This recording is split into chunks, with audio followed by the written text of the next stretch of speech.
হয়, আচলতে দেখা গ'ল যে বিগত সময়ছোৱাত হোৱাটছআপতে আমাৰ শিক্ষা বিভাগৰ কাম কাজ বিদ্যালয় শিক্ষা বিভাগৰ কাম কাজ সীমাবদ্ধ থকা দেখা গৈছে। বিদ্যালয়সমূহৰ পাঠদান কিমান আগবাঢ়িছে, পাঠ্যক্ৰম কিমান আগবাঢ়িছে, গোট মূল্যায়নৰ সময়লৈকে নিৰ্ধাৰিত শৈক্ষিক দিনপঞ্জীত থকা মতে শৈক্ষিক অগ্ৰগতি বিদ্যালয়সমূহৰ কি, এইবোৰ জানিবলৈ শিক্ষা বিভাগ বা সমগ্ৰ শিক্ষা বিভাগৰ কোনোদিনে প্ৰয়োজন বোধ কৰা নাই। তেখেতসকলে খালি শিক্ষকসকলৰ হোৱাটছআপ নম্বৰক লৈ যি গঠন কৰা হোৱাটছআপ গ্ৰুপ বিভাগীয়ভাৱে গঠন কৰিছে CRCCৰ জৰিয়তে, হোৱাটছআপ গ্ৰুপলৈ নিতৌ ওপৰজুপৰি নিৰ্দেশনা প্ৰেৰণ কৰি শিক্ষকসকলক পালন কৰিব দিয়ে, আৰু সেই নিৰ্দেশনাসমূহ পালন কৰিলে শিক্ষকসকল ভাল, আৰু যিসকল শিক্ষকে এই নিৰ্দেশনাবোৰ সময়মতে পালন কৰিব নোৱাৰে সেই শিক্ষকসকলে বেয়া।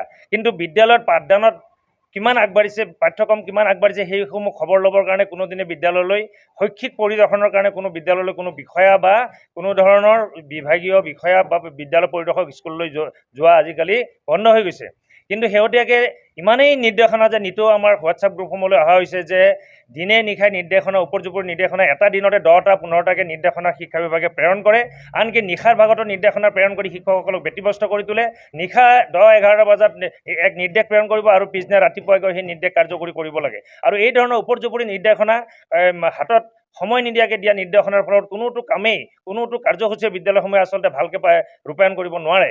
তাৰ মাজতে এইবাৰ আমি দেখা গ'ল যে উৎসৱৰ বতৰত যে দুৰ্গা পূজাৰ বন্ধৰ মাজত এইবাৰ শিক্ষা বিভাগে নিৰ্দেশনা প্ৰেৰণ কৰি বন্ধ খুলিবৰ দিনাই স্কুলত সাময়িক মূল্যায়ন যি শৈক্ষিক দিনপঞ্জীত উল্লেখ নথকা এক কাৰ্যসূচী হঠাতে আমাৰ ওপৰত জাপি দিলে, যাৰ কাৰণে শিক্ষকসকলে অত্যন্ত ক্ষুব্ধ হৈ উঠিল। আৰু লগে লগে অসমৰ শিক্ষক সংগঠনসমূহৰ সন্মিলিত মঞ্চ সদৌ অসম সন্মিলিত শিক্ষক মঞ্চই বিভাগীয়ভাৱে গঠন কৰা হোৱাটছআপ গ্ৰুপৰ পৰা যোৱা 18 অক্টোবৰ তাৰিখে সকলো শিক্ষককে ওলাই আহিবৰ কাৰণে আহ্বান জনাইছিল। আৰু এই আহ্বান, এই প্ৰতিবাদী কাৰ্যসূচী শোণিতপুৰ জিলাৰ প্ৰাথমিক বিদ্যালয়সমূহৰ 100% শিক্ষকে পালন কৰিছে। আমি শোণিতপুৰ জিলাত আজিৰ তাৰিখত বিভাগীয় হোৱাটছআপ গ্ৰুপত এজনো শিক্ষক নাই। আৰু এই আন্দোলনৰ প্ৰতিবাদী কাৰ্যসূচী পালন কৰাৰ কাৰণে শোণিতপুৰ জিলাৰ প্ৰাথমিক বিদ্যালয়ৰ সমূহ শিক্ষককে আমি শোণিতপুৰ জিলা প্ৰাথমিক শিক্ষক সন্মিলনীৰ তৰফৰ পৰা ধন্যবাদ জনাইছোঁ। আৰু ইয়াৰ লগে লগে আমি অহা 1 নৱেম্বৰৰ পৰা শৈক্ষিক দিনপঞ্জীৰ বাহিৰত কোনো ধৰণৰ কাৰ্যসূচী বা কোনো ধৰণৰ নিৰ্দেশনা যদি শিক্ষা বিভাগৰ পৰা আহে সেই নিৰ্দেশনা আমি পালন নকৰোঁ বুলি ইতিমধ্যে আমি শিক্ষা বিভাগক জনাই দিছোঁ। আৰু আমি শিক্ষকসকলে হোৱাটছআপ গ্ৰুপৰ পৰা ওলাই অহাৰ লগে লগে শিক্ষা বিভাগৰ কাম কাজ শোণিতপুৰ জিলাত এক প্ৰকাৰ অচল হৈ পৰিছে। আৰু উপায়বিহীন হৈ জিলা সমগ্ৰ শিক্ষাৰ অভিযানৰ বিষয়াসকলে CRCCসকলৰ জৰিয়তে পুনৰবাৰ তেওঁলোকে অপচেষ্টা চলাইছে। প্ৰধান শিক্ষকসকলৰ ব্যক্তিগত হোৱাটছআপ গ্ৰুপত পুনৰ তেওঁলোকে নিৰ্দেশ প্ৰেৰণ কৰা আমি দেখিছোঁ। অকল নিৰ্দেশ প্ৰেৰণ কৰাই নহয়, সেই নিৰ্দেশ পালন নকৰাৰ কাৰণে বিদ্যালয় গৈ একাংশ CRCCয়ে বিদ্যালয় প্ৰধান শিক্ষকসকলক তেওঁলোকে বিভিন্ন ধৰণে ভাবুকি দিয়াও আমি শুনিছোঁ। আমি ইয়াৰ দ্বাৰা আজি সেই CRCCসকলক বা শিক্ষা বিষয়াসকলক সকীয়াই দিব খুজিছোঁ যে সদৌ অসম সন্মিলিত শিক্ষক মঞ্চৰ যি আন্দোলনৰ কাৰ্যসূচী, সেই আন্দোলনৰ কাৰ্যসূচী সকলো শিক্ষকে ৰূপায়ণ কৰিছে, সেই আন্দোলনৰ সমৰ্থন জনাইছে। কিন্তু ইয়াৰ বিপৰীতে যদি ওপৰজুপৰি পুনৰ হেঁচা দিয়া হয় আৰু পুনৰ যদি হোৱাটছআপলৈ মেছেজ প্ৰেৰণ কৰি যদি ব্যতিব্যস্ত কৰি তোলা হয়, তেনেহ'লে আমি শিক্ষকসকলে এই CRCCসকলৰ যি নম্বৰ বা হোৱাটছআপ নম্বৰ আমাৰ শিক্ষকসকলৰ লগত আছে, তেওঁলোকৰ সেই ব্যক্তিগত হোৱাটছআপ নম্বৰসমূহ আমি আমাৰ মোবাইলত কিন্তু ব্লক কৰি দিবৰ কাৰণে আমি বাধ্য হ'ম। আমি পৰৱৰ্তী এই সিদ্ধান্ত ইতিমধ্যে আমি জনাই দিছোঁ যে যদিহে CRCCসকলে পুনৰবাৰ প্ৰধান শিক্ষকসকলক তেওঁলোকৰ নিৰ্দেশ প্ৰেৰণ কৰি পেলাই ব্যতিব্যস্ত কৰি থাকে, তেনেহ'লে তেওঁলোকৰ নম্বৰসমূহ আমাৰ মোবাইলত তেওঁলোকৰ নম্বৰসমূহ আমি সকলো শিক্ষকে ব্লক কৰিবলৈ কাৰণে বাধ্য হ'ম। যদিও আমি হোৱাটছআপ গ্ৰুপৰ পৰা ওলাই আহিছোঁ, কিন্তু এনেকুৱা নহয় যে আমি শিক্ষা বিভাগৰ কোনো কাম কাজে আমি নকৰোঁ, তেনেকুৱা কথা নহয়। যদিহে নিয়মৰ মাজত শিক্ষা বিভাগে আমাক পৰিচালিত কৰে, তেনেহ'লে আমি সদায় শিক্ষা বিভাগৰ সৈতে আছোঁ, সমগ্ৰ শিক্ষাৰ সকলো কাৰ্যসূচীৰ প্ৰতি আমি সঁহাৰি জনাম।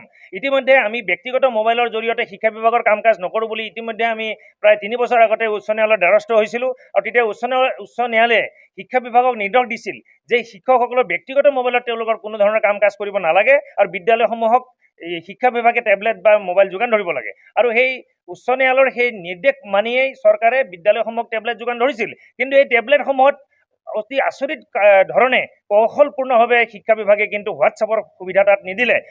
তেওঁলোকে সম্ভৱতঃ শিক্ষকসকলক যাতে যেতিয়াই তেতিয়াই যিকোনো মুহূৰ্ততে যাতে নিৰ্দেশ প্ৰেৰণ কৰিব পৰা যায়, গতিকে তাৰ সুবিধাৰ কাৰণে তেওঁলোকে ব্যক্তিগত মোবাইলতে তেওঁলোকে নিৰ্দেশ প্ৰেৰণ কৰাৰ কাৰণেই চাগে বিদ্যালয়ত যোগান ধৰা টেবলেটৰ সেই হোৱাটছআপৰ সুবিধাটো তেওঁলোকে আজিলৈকে নকৰিলে। আমি শিক্ষা বিভাগক দাবী জনাব খুজিছোঁ যে যিসমূহ টেবলেট আমাৰ বিদ্যালয়ত দিয়া হৈছে সেই টেবলেটৰ হোৱাটছআপৰ ব্যৱস্থা কৰক, স্কুল খোলাৰ সময়ত তেওঁলোকে নিৰ্দেশ প্ৰেৰণ কৰক সেই টেবলেটলৈ, আৰু সেই নিৰ্দেশ আমি পালন কৰিবৰ কাৰণে সাজু থাকিম। কিন্তু ইয়াৰ লগে লগে এইটোও কৈ থওঁ যে শৈক্ষিক দিনপঞ্জীখন আমাৰ পৰিকল্পিতভাৱে শিক্ষা বিষয়া বিশেষজ্ঞ, বিভিন্ন শিক্ষক সংগঠন, ছাত্ৰ সংগঠন আদিৰ সৈতে আলোচনা কৰি চৰকাৰে বিভিন্ন কেইবাদিনৰ এক গৱেষণাৰ অন্তত সেই শৈক্ষিক দিনপঞ্জীখন প্ৰস্তুত কৰিছিল। কিন্তু এতিয়া বাস্তৱত দেখা গৈছে যে এই শৈক্ষিক দিনপঞ্জীক তেওঁলোকে ভৰিৰে গছকি মোহাৰি পেলাইছে। তেওঁলোকে এই শৈক্ষিক দিনপঞ্জীক উলংঘা কৰি শিক্ষা বিভাগে শৈক্ষিক দিনপঞ্জীৰ বাহিৰৰ কিছুমান কাম তেওঁলোকে আমাক জাপি দিয়ে, উপৰ্যুপৰি বিভিন্ন দিৱস পালন কৰিব দিয়ে। আপোনালোকে জানি আচৰিত হ'ব যে গৰম বন্ধ খোলাৰ পিছত আগষ্ট মাহৰ পৰা এই অক্টোবৰ মাহলৈকে আমাৰ বিদ্যালয়সমূহত ভালদৰে ক্লাছ কৰিব পৰা নাই, অন্যান্য বিভিন্ন কাৰ্যসূচীৰে আমাক ভাৰাক্ৰান্ত কৰিছে। ইয়াৰ বিপৰীতে কিন্তু ব্যক্তিগত বিদ্যালয়সমূহত পুৰাদমে ক্লাছ চলি আছে। আৰু যেতিয়া আমাৰ চৰকাৰী বিদ্যালয়সমূহত এই ক্লাছ কৰিব নোৱাৰাৰ কাৰণে যে ৰিজাল্ট বেয়া হ'ব, তেতিয়া দোষাৰোপ কৰিব শিক্ষকসকলক। গতিকে শিক্ষা বিভাগক আমি দাবী জনাইছোঁ যে 1 নৱেম্বৰৰ পৰা আমি শৈক্ষিক দিনপঞ্জীৰ বাহিৰৰ কোনো ধৰণৰ কাম নকৰোঁ, আৰু শৈক্ষিক দিনপঞ্জীৰ বাহিৰত কোনো কাম কৰিবৰ কাৰণে যদি নিৰ্দেশনা প্ৰেৰণ কৰে তেনেহ'লে সেই নিৰ্দেশনা আমি পালন নকৰিম।